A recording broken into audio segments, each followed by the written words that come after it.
তোমাদেরকে পিয়ার দিয়ে দিলাম, তোমরা পিয়ার নিয়ে এখন নাচানাচি করো।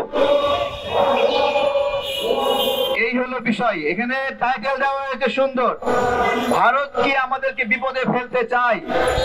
এখন ভারত আমাদেরকে বিপদে ফেলার কোনো সুযোগ নাই, কোনো সুযোগ নাই। যদি আওয়ামী লীগের মতো কোনো দল থাকে তার মাধ্যমে বিপদে ফেলতে পারে, আর যদি জামাতের মতো কোনো দল থাকে তার মাধ্যমেও বাংলাদেশকে বিপদে ফেলতে পারে। যদি এই দুই জায়গা থেকে কোনো সহযোগিতা ভারত না পায়, তাহলে অন্তত তারেক রহমানের কাছ থেকে ভারত কোনোদিন সহযোগিতা পাবে না। কারণ এই বেগম খালেদা জিয়া গণতন্ত্রের মা, তার ভারতের প্রতি বিদ্বেষ এবং ভারতের প্রতি ব্যবস্থাপনার কারণে সংবাদ মাধ্যমে নিউজ হয়েছিল ভারতের পিঠে খালেদার চাবুক। আমরা ভুলে গেছি?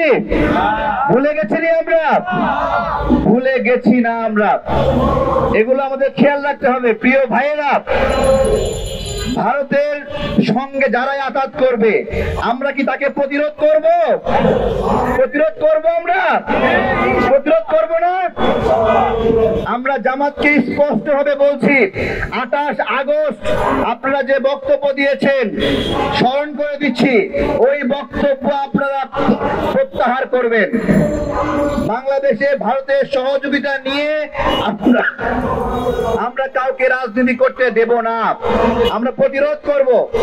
আজকে একটা কথা বলি, শেখ হাসিনার সময়ে দাড়ি এবং টুপি দেখলে মানুষের উপর নিপীড়ন হয়েছে।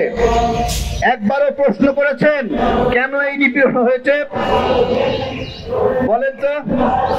শুধুমাত্র জামাতের কারণে হয়েছে এটা। আমাদের দুর্ভাগ্য কি জানেন? আমাদের বাংলাদেশে একটা ইসলামিক দল নাই শক্তিশালী, যারা স্বাধীনতার পক্ষের শক্তি। দুঃখ, যে কারণে ওই জায়গায় অ্যাঙ্গেল করে করে দাড়ি এবং টুপিওয়ালা মানুষগুলোকে আক্রমণ করা হয়েছে। এছাড়া অন্য কোনো কারণে কেউ বলতে পারবে না তাবলিগ জামাত করার কারণে তার উপর আক্রমণ হয়েছে, হেফাজতে ইসলাম করার কারণে আক্রমণ হয়েছে।